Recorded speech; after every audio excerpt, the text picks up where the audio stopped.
ये लो बेटा, गरम गरम चाय।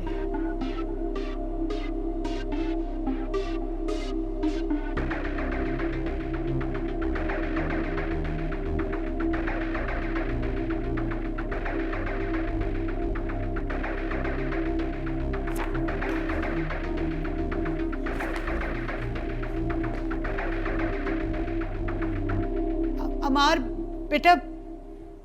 जी मिसेस मलिक, मैं एक्चुअली अभी आपकी एग्जीबिशन पे नहीं आ सकूंगी, बहुत ज़्यादा मसरूफ़ हुई हूँ। ठीक है, अगली बार से ही। ओके जी, खुदा हाफिज़। बीबी जी, मैंने सफाइयाँ सारी कर ली। अब मुझे ये बता दें कि खाने में क्या बनाऊं। रज़िया, तुम रोज़ मुझसे ये बात पूछती हो। मैंने एक स्केड्यूल बना के फ्रिज पर लगाया हुआ है, उसको देख लो और खाना बना लो। बीबी जी वो तो ठीक है, लेकिन आपको पता है ना, मैं जब भी खाना बनाती हूँ आपसे पूछ के बनाती हूँ। अच्छा ठीक है, प्लीज़ जाओ। रज़िया आप यहाँ फारिग खड़ी हुई हैं और मैं आपको पूरे घर में ढूंढ रही हूँ। 3 दिन से आपने मेरा कमरा साफ नहीं किया है, प्लीज जाके साफ कर दें। हद हो गई है काम चोरी की। रज़िया प्लीज़ जाए, इसका कमरा पहले साफ करें और फिर खाना बनाना। चलिए ठीक है बाजी, पहले मैं कमरा साफ कर लेती हूँ, फिर खाना बनाऊंगी। मामा भाई अभी तक नहीं आए? कितनी बार कहा है कि घर जल्दी आ जाया करो, तुम्हारा बीमार बाप तुम्हारा इंतजार कर रहा है, लेकिन नहीं, शहजादा है। अब तो उसने एक नई चीज शुरू की है, जब भी कोई बात करो तो कहता है मैं घर छोड़ के चला जाऊंगा। मामा वैसे आपने भी भाई को इतना तंग कर दिया कि अब वो घर छोड़ने की बातें कर रहे हैं। मैंने तंग किया हुआ है या उसने तंग किया हुआ है? क्या मैं उसको ये भी नहीं कह सकती कि तुम शादी करो? बेशक वो शादी ना करे, लेकिन मेरा हक बनता है माँ के तौर पे कि मैं उसको समझाऊं। अगर उन्होंने अभी शादी नहीं करनी है तो आप उनको फोर्स नहीं कर सकती हैं। जब तुम्हारी बारी आएगी, क्या तुम भी ये ड्रामा करोगी, अपनी मनमानी चलाओगी? ये मनमानी की बात नहीं है, ये हमारा राइट है मामा। आप कैसे हमारी मर्जी के बगैर हमें किसी के साथ बांध सकती हैं? आप एजुकेटेड है माशाल्लाह से, और फिर भी आपकी ऐसी टिपिकल सोच है। बीइंग अ पेरेंट मामा, आप हमें हमारी गलत बातों पर रोक सकती हैं, लेकिन आप अपनी मर्जी से किए हुए फैसले हम पे थोप नहीं सकती हैं।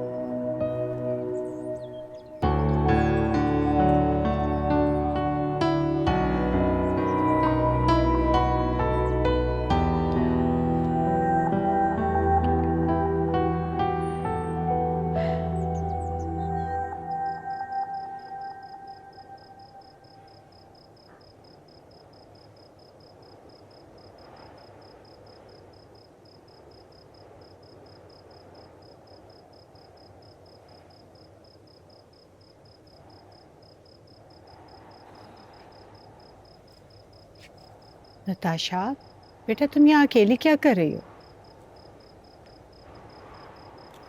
नताशा, आपने कैसे उसको इजाजत दी कि वो मेरे कमरे में आ जाए? वो कैसे मेरी गैलरी में आके मेरी चीजों को हाथ लगा के जा सकते हैं मेरी इजाजत के बगैर? नताशा मुझे नहीं पता था बेटा। आप कहाँ पे थी उस वक्त? Sorry. No, I don't like sorries. Stop it. You always do this. You always mess everything up और फिर आप आती है। इसको लग रहा होगा मैं पागल। नहीं बेटा, रिलैक्स। वो क्या सोच रहा होगा मेरे बारे में? मुझे क्या पता था कि वो चला जाएगा तुम्हारी गैलरी में। आपको कभी भी नहीं पता होता, आपको पता कब होता है? You just ruin everything. You just ruin everything. अच्छा relax. Stop it. Stop it. देखो बेटा, इस तरह से एंजाइटी मत लो, तबीयत खराब हो जाती है, पता है ना। रुको, मैं तुम्हारे लिए मेडिसिन लेकर आती हूँ। नताशा, नताशा बेटा बैठ जाओ, इजी हो जाओ। मैं तुम्हारी मेडिसिन लेकर आती हूँ, बैठ जाओ। रिलैक्स रिलैक्स, पता है ना फिर तबीयत खराब हो जाती है ज़्यादा। इजी। मैं 1 मिनट में आ रही हूँ।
सुनाएं, क्या चल रहा है मैडम? वही कुरान शरीफ पढ़ रही थी, अच्छा माशाल्लाह, कौन सी सूरत? सूरह Rahman, and I can't tell you how much refreshing this surah is. I'm feeling so relaxed and calm. ये तो है। And one more interesting thing. इसमें अल्लाह ताला ने फरमाया है कि मैंने 2 दरिया जारी किए हैं। उस पानी के बारे में बहुत डिटेल है। And you know, डायरेक्ट मेरा ध्यान कहाँ पे गया? कहाँ? जहाँ पे 2 समंदरों का पानी इकट्ठा है लेकिन आपस में मिलता नहीं। हाँ, वही जगह जहाँ 2 समुद्रों का पानी इकट्ठे बहता है लेकिन कलर डिफरेंट है। देखो ना, दुनिया में लोगों को अब आके पता चल रहा है ये सब, लेकिन कुरान में ये सब के बारे में 1400 साल पहले बताया गया है। हाँ बेशक, अल्लाह रब्बुल इज़्ज़त की शान है, उसने अकल वालों के लिए निशानियाँ रखी हैं। पता नहीं, मैं अभी भी हैरान हूँ कि लोग क्यों नहीं मानते। नहीं, अब ऐसा भी नहीं है। यही तो कुरान की सच्चाई की ताकत है कि कितने लोग वेस्ट में इसको पढ़कर मुसलमान हो रहे हैं। होना भी चाहिए, सच को मान लेने में देर किस बात की है। हाँ वो सब तो ठीक है, लेकिन अब तुम आहिस्ता आहिस्ता कुरान को अरबी में पढ़ना शुरू करो, और मैं कारिया से भी कहता हूँ कि वो तुम्हें अरबी पढ़ाना शुरू करे। हाँ हाँ, सीखूंगी इंशाल्लाह। फ़िलहाल तो मेरा पूरा फोकस है नमाज सीखने में, उसके बाद मैं कुरान पाक भी सीखूंगी। अच्छा अभी तुम बंद करो, मुझे ये तलावत सुनने में बहुत मज़ा आ रहा है। ओके, अल्लाह हाफिज़। Okay, good night.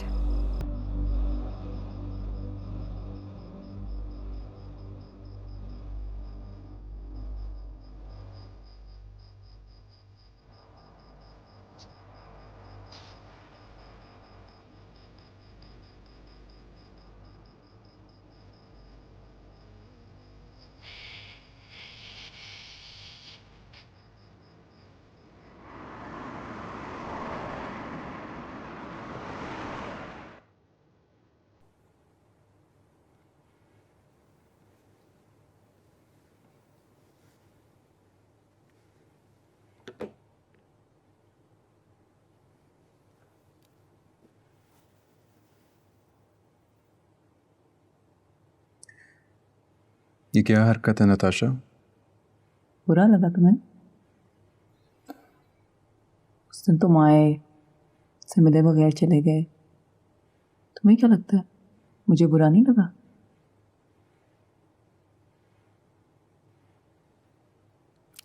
Don't act like this, Natasha. Act like what?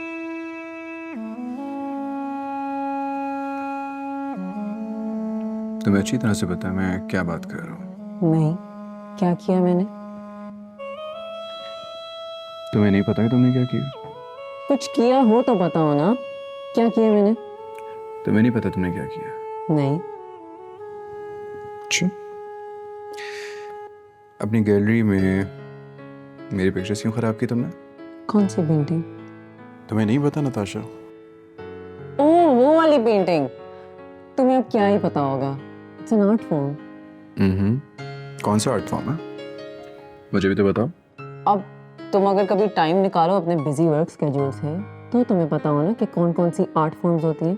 फिर मैं तुम्हें आराम से बैठ के समझाऊंगी, एक बार तुम टाइम निकालो। तुमने मुझे ये क्यों नहीं बताया कि तुमने मेरा पोर्ट्रेट बना लिया? हाँ, वो तो मैंने बना के ख़राब कर दिया था क्योंकि मुझे अच्छा नहीं लगा था। तुम्हारी पेंटिंग बनाने के लिए तुम्हें मेरी आंखों के सामने आना होगा, फिर देखना ऐसी पेंटिंग बनाओगी कि सारी ज़िंदगी याद रखोगे। बैठो तुम्हारे सामने, बनाओ। I'm an artist, not your slave. Okay. अच्छा छोड़ो ना ये सब, let's just go out for coffee. मैं यहाँ तक आई हूँ इसलिए कि तुम मेरे साथ कॉफी पे जाओगे। चलो उठो। जाओ। मुझसे क्यों पूछ रही हो? मैं क्या करूँगी अकेले जाके? प्लान तो यही है ना कि तुम मेरे साथ आओगे, इसीलिए मैं जाऊँगी। तुम्हारे बगैर मैं वहाँ पे क्या करूँगी? नताशा मैंने नहीं जाना, तुम अकेली चली जाओ। तुम्हारे बगैर मैं क्या करूँगी? नताशा देखो, मैं आखिरी बार में बहुत प्यार से बता रहा हूँ, खुद भी समझ लो और अपनी मॉम को भी जाकर समझा दो कि ना जोर डाले मॉम और डैड पे। वो मॉम और डैड को प्रेशराइज करते हैं तो वो लोग मुझे शादी के लिए प्रेशराइज करते हैं। और तुम्हें पता है ना मैं प्रेशर में नहीं आऊँगा, जानती हो ना इतना मुझे। प्लीज़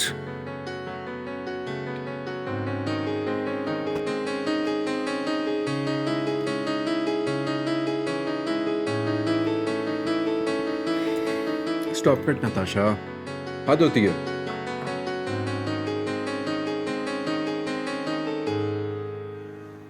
नताशा मैं सो बिजी हूँ, सो प्लीज जाओ। नहीं जाऊंगी मैं। अभी नहीं नताशा। कर लो जो करना है, नहीं जाऊंगी मैं यहाँ से।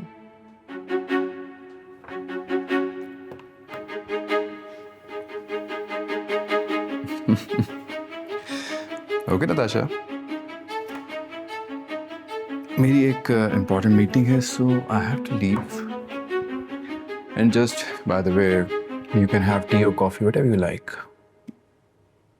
चलता हूँ।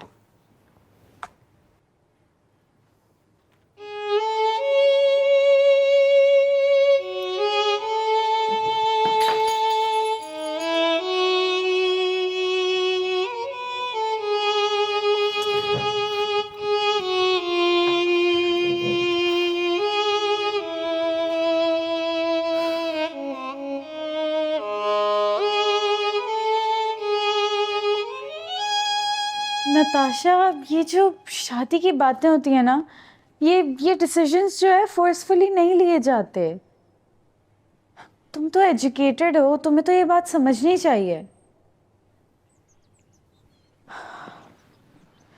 और देखो ना नताशा, तुम लोगों की पहले कितनी अच्छी अंडरस्टैंडिंग थी, तुम लोग हंसी मजाक करते थे, कितने कितने अच्छे से रहते थे तुम लोग। और अब देखो, जब से शादी की बातें शुरू हुई हैं, तुम लोग की वो अंडरस्टैंडिंग ही नहीं रही, एक डिस्टेंस आ गया है। प्लीज़ अपने आप को भी टाइम दो और भाई को भी थोड़ा टाइम दो।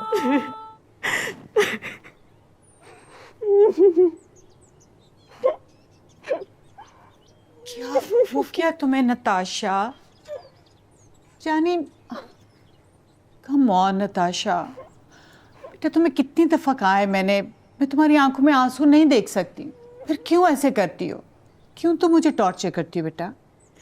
सब आपकी वजह से हो रहा है। सब मेरी वजह से नहीं, इस फैन की औलाद फातिमा की वजह से हो रहा है। बस अब मुझे ये सब नहीं करना। अब आप मेरे लिए दोबारा लड़का देखना शुरू कर दे, कोई रिश्ते लेके आए मेरे लिए, बाकी सबके लिए जैसे लेके आ रही होती है। मेरे से अमार नहीं शादी करेगा। अम्मार की अगर कोई दुल्हन बनेगी तो वो हो तुम, वरना कोई भी नहीं।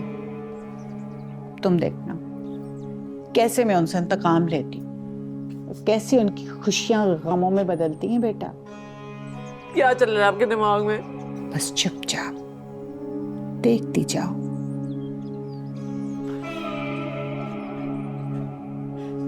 मुझे नहीं बनना आपकी स्कीम का पार्ट। बहुत जिल्लत बर्दाश्त कर ली है मैंने। मैं और अपना दिल नहीं दुखा सकती हूँ बार बार। बस करो ना बेटा, मिना मेरी जान, मत रो, मैं हूं ना तुम्हारे पास। Come on, don't be silly. जाओ जाके अच्छा सा फ्रेश हो के आओ, मैं तुम्हारे लिए ऑरेंज जूस लेकर आऊं। जाओ मेरे बेटा, बी स्ट्रांग, ओके?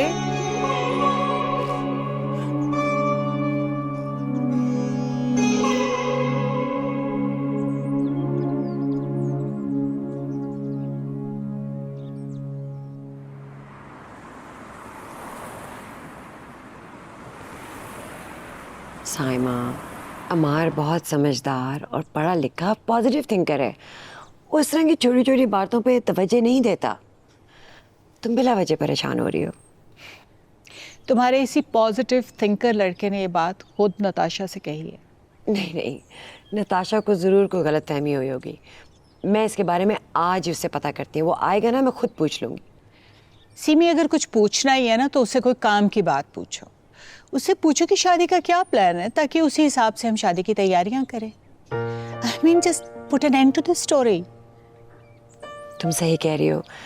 देर करने से तो नुकसान ही होता है, फ़ायदा नहीं होगा। बस आज जहांगीर आते हैं ना, तो मैं उनसे कहती हूँ मार से फाइनल करें।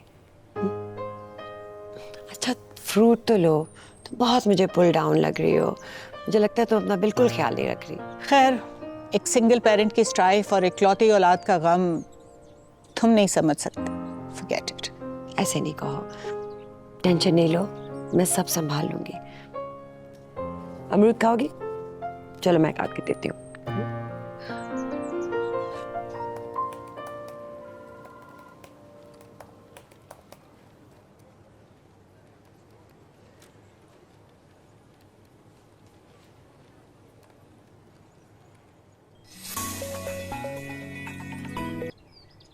हेलो। अस्सलामुअलैकुम अंकल। वसाम, मैं तुम्हारे बारे में ही सोच रहा था जी। और सच पूछो तो तुम्हारे मुंह से अस्सलाम वालेकुम सुनकर बहुत खुशी होती है, दिल से दुआएं निकलती हैं।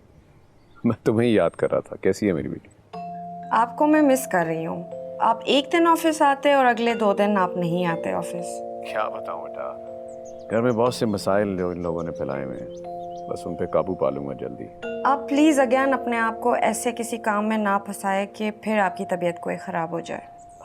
हाँ बेटा, बस थोड़ी आदत होगी है घर में रहने की, बस लेट मी हैंडल दैट, हो जाएगा। अच्छा ये बताओ कि अम्मार का काम कैसा चल रहा है? कुछ दिल लगा उसका या नहीं? दिल लगाने का तो मुझे पता नहीं, लेकिन फोकस भरपूर कर रहा है वो, और आइडियाज़ बहुत अच्छे, मेहनत भी बहुत अच्छा कर रहा है। हाँ ये तो बहुत अच्छे साइन है, गुड प्रोग्रेस। अब ऐसा तो नहीं है ना कि आप अम्मार को ऑफिस दे दें और फिर उसके बाद आप खुद अपनी रिटायरमेंट ले लें। अगर ऐसा कुछ है तो आपने मुझे बता देना है। क्यों, तुमने फिर से चाइना जाने का इरादा तो नहीं कर लिया? अब तक तो नहीं किया, लेकिन मुझे लगता है अब मुझे सोचना पड़ेगा।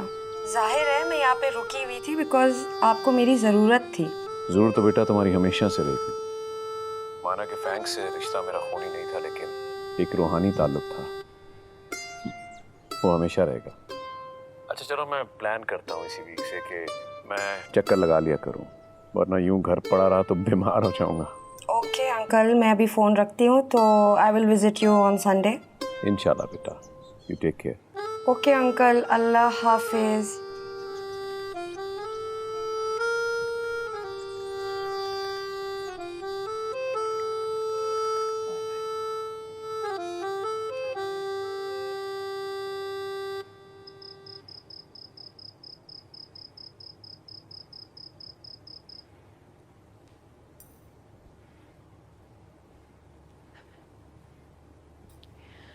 अमार से बात की है आपने? किस बारे में? आपको पता नहीं है? कितनी बार बताऊं? तुम्हारे सामने है। हौसला रखो, मान जाएगा। तुम दोनों बहनों का बस नहीं चल रहा, वरना आज ही अमार का निकाह पढ़ा दो। मैं एक बात कहूँ, मुझे लगता है आप और अमार मिले हुए हैं, हम दोनों बहनों को बेवकूफ़ बना रहे हैं। और ये तुम सब इसलिए कह रही हो कि तुम्हारा आजकल उठना बैठना ज्यादा साइमा के साथ है। आप मेरी बहन के बारे में कैसे सोचते हैं? हमको जरा भी हमदर्दी नहीं है मेरी बेवा बहन से। हमदर्दी है, इसलिए हर जायज और नाजायज बर्दाश्त कर रहा हूँ। क्या नाजायज आपसे मरवाया गया है? उस दिन उसके घर में माफी तलाफी करने लगी थी, क्या वो सही था सीमी? अब मैं समझी, आप तो चाहते ही नहीं ये रिश्ता हो, वरना आपके कहने पे अमार ऑफिस चला गया है, तो आपके कहने पे शादी क्यों नहीं कर रहा? Come on, semi, behave yourself. I should behave myself. एक तो मेरी बहन से कोई दुश्मनी की हुई है, उसकी मियाँ को भी माफ नहीं किया, उसकी बेटी के लिए भी आगे हाथ नहीं बढ़ा रहे, और मेरी किसी बात की तो अहमियत ही नहीं है। आप और अमार सारे घर के डिसीजन ले लो, मेरा क्या फायदा है?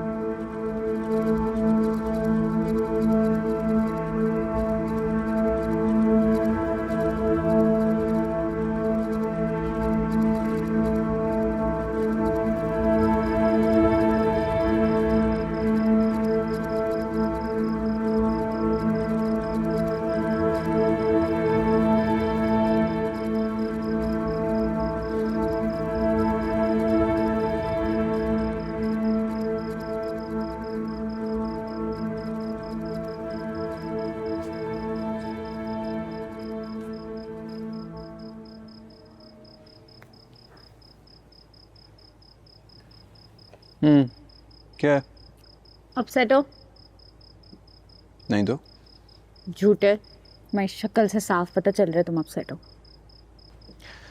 तुम इंजीनियरिंग पढ़ी हो या साइकोलॉजी पढ़ी हो? अच्छा बताओ, नताशा से बिल्कुल भी शादी करने में इंटरेस्टेड नहीं हो? बिकॉज उसकी साइड से she is madly in love with you. तो उसने हमेशा से तुम्हें इमेजिन किया है अपने हस्बैंड के तौर पे। She is willing to marry you, do you realise that? देखो, मैंने कोई ख्वाब नहीं दिखाया उसे। She is just a cousin to me. तुमने ख्वाब नहीं दिखाए, लेकिन खाला ने दिखाए हैं और मामा ने भी उन्हें सपोर्ट किया है। अब अचानक से वो किसी और को तुम्हारी जगह पे कैसे रख दे, तुम्हें कैसे रिप्लेस कर दे? हाँ, उसमें उस बेचारी की क्या गलती है? तुम्हें पता है तुम्हारा इनकार ना उसकी जान भी ले सकता है। First of all my dear sister, मैंने इनकार नहीं किया, मैंने वक्त मांगा। और दूसरी बात यह है कि जिन लोगों ने उसको ख्वाब दिखाया है ना, वो भुगते। मेरे ऊपर क्यों आ रहा है सब कुछ? मेरी क्या गलती है? क्या अजीब बात कर रहे हो अम्मा? अजीब बात नहीं कर रहा मैं, सब सुनकर आ रहा हूँ मैं। ये लोग मेरी शादी नहीं करना चाह रहे, बल्कि कुर्बानी का बकरा बना के खाला के सामने पेश करना चाह रहे हैं। नेकियां जो कमानी है इन लोगों ने। हाँ कह रहे हो, मुझे कुछ समझ नहीं आ रहा है। बकरा बनाना चाह रहे, कुर्बानी करना चाह रहे, क्या हो गया है? छोटी सोच है ना तुम्हारी, तुम्हें नहीं समझ आएगा। अब प्लीज नहीं समझ आ रहा है तो जाओ अंदर, मुझे ब्लैकमेल मत करो, जाओ। अमार चलो, मैंने ना आइसक्रीम निकाल के रखी है हम लोगों के लिए, हम मूवी देखते हैं, ठीक है?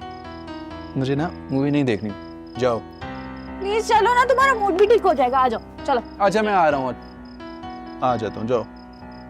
आई एम वेटिंग, दो। मैं वेटिंग। मूवी लगा दूंगी मैं।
मैंने उनको एक मेल की, उसका भी कोई जवाब नहीं आया।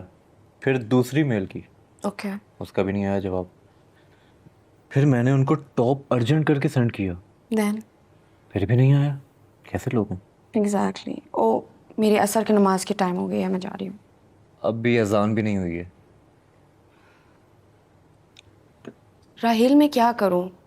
मैं जितनी कोशिश करूँ कि नमाज की रूटीन बनाऊँ, मैं नहीं बना पा रही हूँ। मैं 5 वक्त की नमाज नहीं पढ़ पा रही हूँ। कोई ना कोई नमाज पीछे रह जाती है। देखो फातिमा, ये शुरू का वक्त है, इसमें नमाज़ों की रूटीन नहीं बन पाती, लेकिन आहिस्ता आहिस्ता बन जाएगी। अच्छा, मुझे एक बात बताओ, पूछो। इस्लाम हमें घड़ी के साथ क्यों बांध के रख देता है? फजर, जोहर, असर, मगरिब, इशा, हमेशा हमेशा यही डर लगता है कि कोई ना कोई नमाज मिस हो जाएगी। देखो फातिमा, अल्लाह ने सारी कायनात का एक निज़ाम बनाया है। जैसे सूरज वक्त पे तलू होता है और शाम में वक्त पे ग़ुरूब, जैसे हमारे सोने का टाइम, जागने का टाइम, खाने का टाइम, एक्सरसाइज का टाइम, हर चीज़ का एक टाइम है। अब अगर मैं तुम्हें एक छोटी सी एग्जांपल दूं कि हमारे ऑफिसेज़ के टाइम, स्कूल्स के टाइम, यूनिवर्सिटीज़ के टाइम, अगर हम इनको मैनेज ना करें तो चीज़ें ख़राब होंगी। इसमें शायद हमारे लिए आसानी है। हाँ, तुम सही कह रहे हो। अगर हम वक्त की पाबंदी ना करें तो दुनिया का सारा निज़ाम ख़राब हो जाए, कोई काम वक्त पे नहीं हो पाएगा। यही सिस्टम है जिसकी वजह से दुनिया तरक्की कर रही है। एग्जैक्टली। देखो, तुम्हारे सवाल में तुम्हारा जवाब था। अल्लाह अपने बंदे से बहुत मोहब्बत करने वाला है। वो तो बस चाहता है कि उनके बंदों में नज़्म ज़ब्त आ जाए, जो कि शायद उनके लिए बेहतर है। और देखो, अल्लाह ने कुरान में ख़ुद फरमाया कि ना सूरज के बस में है कि वो चाँद को पकड़े, और ना रात दिन पर सबकत ले जा सकती है। वाओ, ये कौन सी आयत है? सूरज यासीन आयत नंबर 40। मैं भी पढ़ूंगी आज घर जाके। ज़रूर। ओके, मैं जाती हूँ। हाँ,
सॉरी साहब, मैंने तो आपको इसलिए बुलाया था ताकि मैं जान सकूं जो अभी तक मुझे पता नहीं चल सका। आखिर ऐसा क्या हुआ था नताशा के डैड और डैड के दरमियान जो मुझे पता नहीं चल सका? जहांगीर साहब ने वहीद साहब को अपना समझ के कारोबार में शामिल किया, उनको पैसों का सारा इंतज़ाम दिया और वहीद ने जहांगीर साहब की गैर मौजूदगी का फ़ायदा उठाते हुए अकाउंट्स में हेरा फेरी करके 10 करोड़ रुपए का गबन किया। तो ये सब कुछ डैड को कैसे पता चला? वो तो यहाँ थे ही नहीं। फैंक साहब ने बताया, वरना जहांगीर साहब को तो पता ही ना चलता और ये फ्रॉड का सिलसिला यूं ही चलता रहता। जहांगीर साहब ने तो उन्हें माफ़ भी कर दिया और जेल जाने से भी बचा लिया। बस कारोबार से बेदखल कर दिया था क्योंकि अब दोबारा एतमाद के काबिल नहीं रहे वही साहब, और जिस घर में अब वो रह रहे हैं वो घर भी उनके हवाले कर दिया ताकि उनकी फैमिली उसमें रह सके। लेकिन इस सब में डैड का क्या कसूर है? खाला और मॉम उन्हें क्यों कसूरवार समझती है? ये तो नहीं मैं जानता कि बेगम साहिबा क्या सोचती हैं। हाँ, ये मैं ज़रूर समझता हूँ कि बड़ी बहन छोटी बहन के दुख को महसूस करती है उसके बुरे हालात की वजह से, और शायद बेगम साहिबा भी अपनी छोटी बहन का दुख महसूस कर रही हैं। इन सब में जहांगीर साहब का क्या कसूर है? उन्होंने तो नेकी ही की है। कहीं वहीद अंकल की डेथ का लिंक इस सब से तो नहीं है? नहीं सर, 1 साल पहले ही वहीद को ऑफिस से निकाल दिया था और वैसे भी उनकी कुदरती मौत हुई है। हाँ, ये तो मुझे आइडिया है। उन्हें हेपेटाइटिस था। मॉम के साथ में जाता था हॉस्पिटल। मॉम खाला की हेल्प करती थी, पैसे वगैरह भी दे देती थी उनको। हालांकि सर जहांगीर साहब ने तो उनकी फैमिली को घर भी दे दिया, और शायद यही बात जहांगीर साहब का जुर्म बनी कि उन्होंने वहीद की फैमिली को ये सब कुछ क्यों दे दिया। स्ट्रेंज। सर अब आप खुद ही देखें जहांगीर साहब का इसमें क्या कसूर है।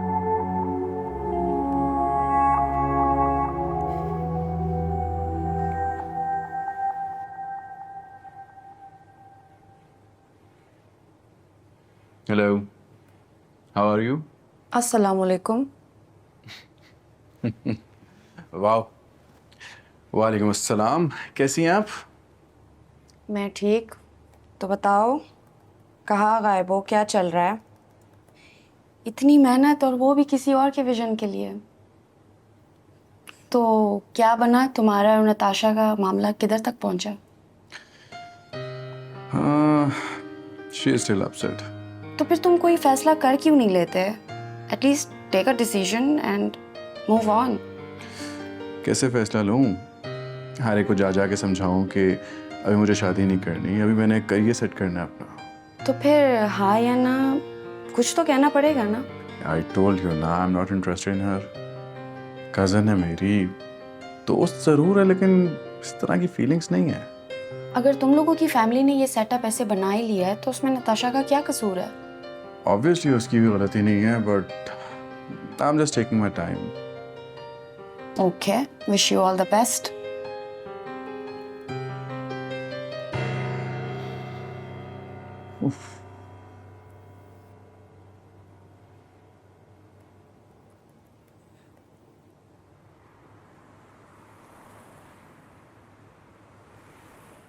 ये इश्क है या जुनू या खता, ढूंढ लाओ मुझे कि मैं हूँ लापता।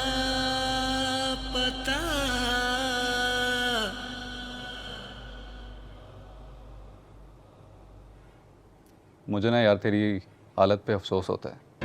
पैसा है पर तुझे चाहिए नहीं, रिश्ता है और तुझे करना नहीं। वो सियाने कहते हैं ना कि अल्लाह ताला अगर नेमत दे तो उसे इस्तेमाल करने की तौफीक भी दे। मैं तुझे क्या समझाऊं और तुझे क्या समझ आएगी? तेरा लेवल ही नहीं है वो। हाँ भाई, हम तेरी तरह नहीं है ना, नेक्स्ट लेवल के। हम बोल तो ऐसे रहा जैसे तेरे आगे पीछे तेरी रिया घूम रही हो। अब मेरे पीछे मत पड़ जाए। तू आज मुझे ना अपना खुल के मसला बता। तेरा मसला क्या है और तू चाहता क्या है भाई? मैं क्या चाहता हूँ इससे क्या फ़र्क पड़ता है? कुछ समझ ही नहीं आ रही।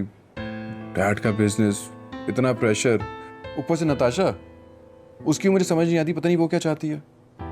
एक काम कर, तू नताशा से ये मसला डिस्कस कर, हो सकता है वो समझ ले। पैदा करने वाले माँ बाप नहीं समझ सके आज तक, और तू समझ रहा है कि नताशा समझ जाएगी। ऊपर से नताशा ने एक और नई हरकत शुरू कर दी है, मॉम और बहन से दोस्ती कर ली है उसने और मेरी बुराइयां करती रहती है उनसे। ये तो वैसे बहुत गलत बात है। रिश्ते कभी भी एक साइड से बनते नहीं हैं, और अगर ऐसे रिश्ते बन भी जाएं तो ज़्यादा देर तक चलते नहीं हैं। एग्जैक्टली। हालांकि मैंने अभी तक इनकार नहीं किया, बस मैंने उसे कहा है कि वेट करो, टाइम दो मुझे, आई नीड सम टाइम। अमार सुन, अब ध्यान से सुन, तू सबसे बड़ी यही गलती कर रहा है जो डिले पे डिले किया जा रहा है। तू सीधा सीधा कोई फैसला क्यों नहीं लेता, चाहे वो हाँ है या ना है, कोई एक फैसला ले और बस डन कर।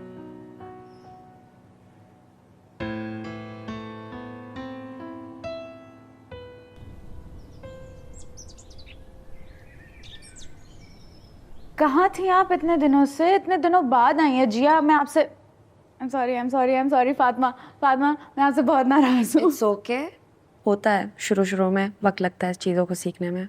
नहीं है, honestly I am trying my best and it's just I am sorry. खैर एनीवेज, मुझे बताओ कि आजकल कौन सा किताब पढ़ रही हो तुम? कुछ भी नहीं, सेम ओल्ड। आजकल मैंने बुक्स पढ़ना बंद कर दिया है and I am reading plays and I have been reading this amazing play and you need to guess which one. Don't tell me कि तुम शेखोव की द थ्री सिस्टर्स पढ़ रही हो। You got it. Did you read it? Oh my god. It's amazing. The way he explained this intense emotions into very simplified manner. Wow, amazing. Yeah. And honestly, like उन तीनों बहनों की life जैसे change हो जाती है उनके father की डेथ के बाद, उनकी इतनी स्ट्रगल्स, इतना difficult time, it was honestly so painful to read. Like reading shouldn't be painful, right? But it was. I could empathize with them. Exactly. This is how life is. And you know how they were going back to their hometown और वहाँ पे उनकी भाभी, मतलब मुझे हंसी आ रही थी ये सोच के कि वहाँ पे भी ऐसा हो सकता है। Anyways, आप बताएं, आप क्या पढ़ रही हैं आजकल? मैं आजकल ये कोई आम किताब नहीं पढ़ रही हूँ। क्या मतलब है आप ये सब नहीं पढ़ रही हैं, आप और कोई बुक ना पढ़ें? That is honestly very surprising. ऐसा नहीं हो सकता, बताएं। मैं दुनिया की सबसे अजीम किताब पढ़ रही हूँ आजकल। Oh, that's great. How's that going for you? Actually, honestly, like you have been seeing me, right? It totally changed me as a person. It changed my whole persona. मैं बिल्कुल एक मुख्तलिफ इंसान हो चुकी हूँ और मैं काफ़ी मुतमईन हूँ अपने साथ। You look satisfied. You have this peace on your face, so yeah. अल्हम्दुलिल्लाह। लेकिन मैं फिर भी नाराज़ हूँ, आप काफ़ी दिन बाद आई हैं, so. It's okay, अब आ गई हूँ ना मैं। Do you want to have some biscuits? No, I'm good. Do you want something? मैं लेकर No, आऊँ? I'm good. ये लो।